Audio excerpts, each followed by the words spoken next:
pessoal, muito obrigada pela companhia. Hoje nós vamos entrevistar uma pessoa muito especial, com uma história de vida muito bonita. Nós vamos conversar com o Dr. Adalberto Broecker Neto, médico especializado em oncologia e diretor da Oncologia Centenário. Ele vai nos contar um pouco sobre a sua vida, sobre os seus projetos aqui na clínica.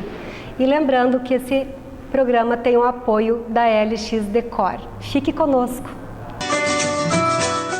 Doutora Adalberto, em primeiro lugar, muito obrigada por ter nos recebido aqui na clínica. Nós sabemos que a sua agenda é muito movimentada, então nós estamos muito felizes em ter nos recebido. Eu que agradeço por receber vocês aqui. Ter a oportunidade de falar sobre a clínica, sobre a minha experiência de vida e a felicidade de estar aqui na região do Vale dos Sinos. Sim, que é uma região muito especial para todos nós, né? Muito especial. Eu gostaria que o senhor começasse nos contando um pouco sobre como é que foi a sua vida, onde o senhor nasceu, onde o senhor estudou nos primeiros anos, onde foi estudar medicina, como é que foi o início dessa sua trajetória? Eu nasci em Carazinho. Estou atualmente com quase 73 anos de idade e naquela época era uma cidade pequena com limitações. Então eu fiz o primário no Colégio Sinodal, que é até uma filial do Sinodal de São Leopoldo, colégio de origem alemã, muito duro na época. Sim. Também na época nós respeitávamos muito os professores. Verdade. E depois fiz o ginásio em Carazinho e naquele momento terminava a oportunidade de estudo e fiz a opção de vir para Porto Alegre. Então eu vim para Porto Alegre com 14 anos de idade, fui estudar interno no Colégio Nossa Senhora das Dores, mas felizmente após 2 meses me expulsaram do internato. Nossa. E eu fiquei só no colégio. E com isso eu consegui a minha liberdade, fiquei independente aos 14 anos de idade, aluguei um quarto numa pensão e desde aquela época eu fiquei livre, que naquela época nós queríamos a nossa independência. E também isso trouxe que eu nunca tive problema de relacionamento de adolescente com os meus pais, porque eu estava longe sempre. Certo. Não. Vocês brigaram por causa da sua expulsão? Não, não. Na época meu pai morava no Rio de Janeiro, tinha se mudado para o Rio de Janeiro. O telefone era difícil, certo. Eu mandei um telegrama para ele dizendo, fui expulso, o que eu faço? Veio a resposta, te vire. E eu me virei.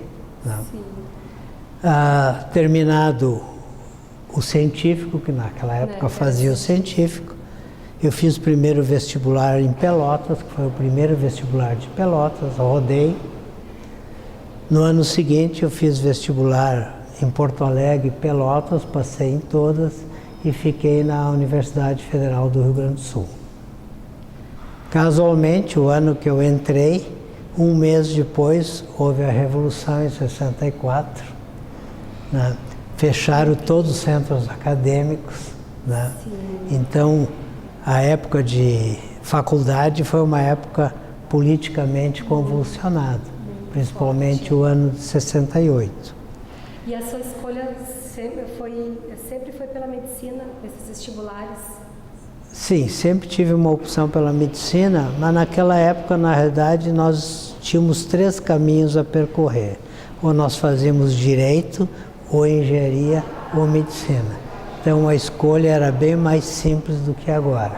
Certo, tem razão. E terminada a medicina, eu fui fazer residência em cirurgia no Hospital Ernesto Ornelis, fiz residência em cirurgia e logo após a residência eu trabalhei com um médico, o Dr. Renato Amaral, que era especializado em cirurgia de câncer, tinha feito treinamento nos Estados Unidos e eu fazia as quimioterapias para ele.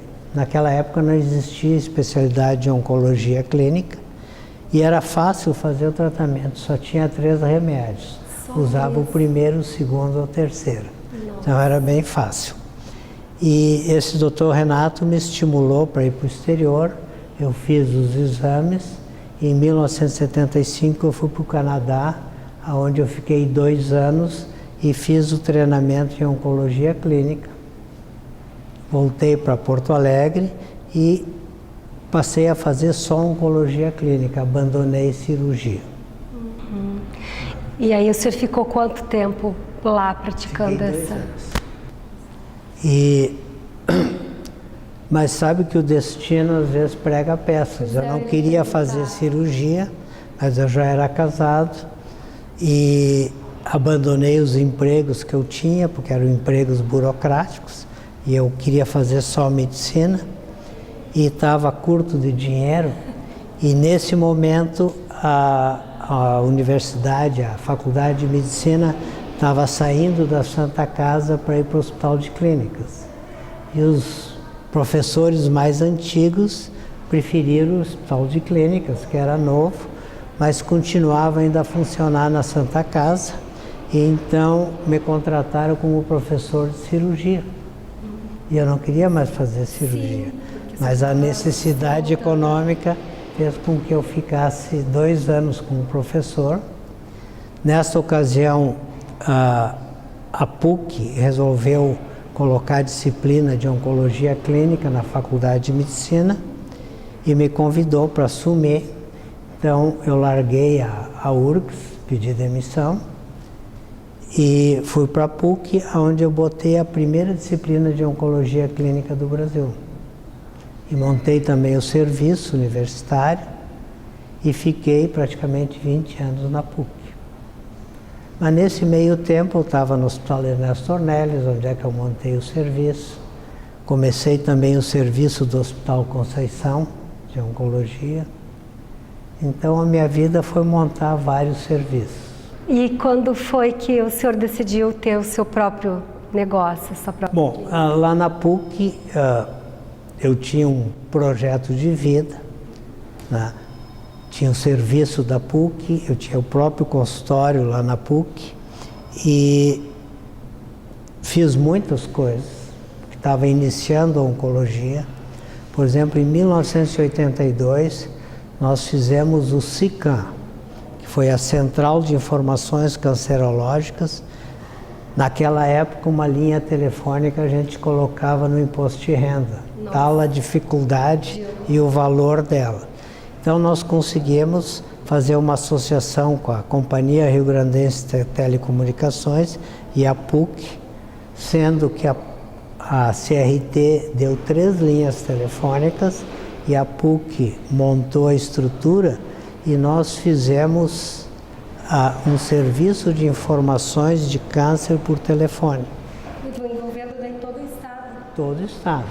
Então nós tínhamos 20 perguntas para os leigos e o máximo da tecnologia na época era o fitas cassete. Isso. Que tinha uma telefonista que atendia, o pessoal perguntava nódulo de mama, ela colocava uma fita de nódulo de mama. E essas gravações tinham no máximo 3 minutos para possibilitar que a pessoa ligasse de um orelhão, se necessário. Nós estamos falando isso há 30 e poucos anos atrás. E também junto tinha 40 assuntos paramédicos gravados pelos próprios professores da universidade, que permitia que um médico do interior, só vou desligar, que um médico do interior, desculpe pela interrupção, que um médico do interior, quando estivesse em frente a um caso que ele queria maiores informações, ele poderia ligar para essa central e dizer assim: eu queria saber sobre câncer de próstata. Também tinha uma fita de 3 minutos dando as principais orientações. No primeiro ano nós recebemos mais de 200 mil ligações. Sim, porque a necessidade de informação era muito Naquela grande, época falar em câncer era um tabu. Tabu sério. Eu me lembro que várias vezes me convidavam para uma entrevista em televisão, tinha um cirurgião, um ginecologista e tinha eu. O entrevistador tinha medo de falar a palavra câncer, ele entrevistava o cirurgião e o ginecologista e não falava comigo. Sim. Né? Ótimo que isso mudou. Hoje em dia nós temos o Outubro Rosa, né, o Novembro Azul, é falado em câncer abertamente, e com isso nós estamos terminando o tabu que assusta muito mais o nome da doença do que a realidade. É porque hoje, com a evolução da medicina, das técnicas, conseguindo detectar cedo, a chance de tratamento é muito maior, né? Hoje em dia, no Brasil, mais de 50% dos cânceres são curados. Isso da totalidade. Tem alguns tipos de câncer que são praticamente 100% curados. Tem outros, como o câncer de pulmão, que a curabilidade é muito baixa. Mas esse tipo de câncer, bastava parar de fumar, que deixaria de existir, a maioria dos casos. Então, nós vivemos alguns paradoxos hoje em dia. No Brasil, a gente tem um problema muito sério em relação ao custo, que é um tratamento de saúde, um tratamento de câncer. Como que o senhor lida com esse paradoxo, assim, de salva-se vidas, mas o custo disso é muito elevado? O custo, eu acho que é relativo, a discussão do custo. Certo. No Brasil, o Brasil tem o maior plano de saúde do mundo, que é o SUS. O tratamento do câncer fica dentro de uma coisa chamada alto custo do SUS. Esse alto custo engloba câncer, cirurgia cardíaca, transplantes, hemodiálise. Existe cobertura para praticamente tudo isso.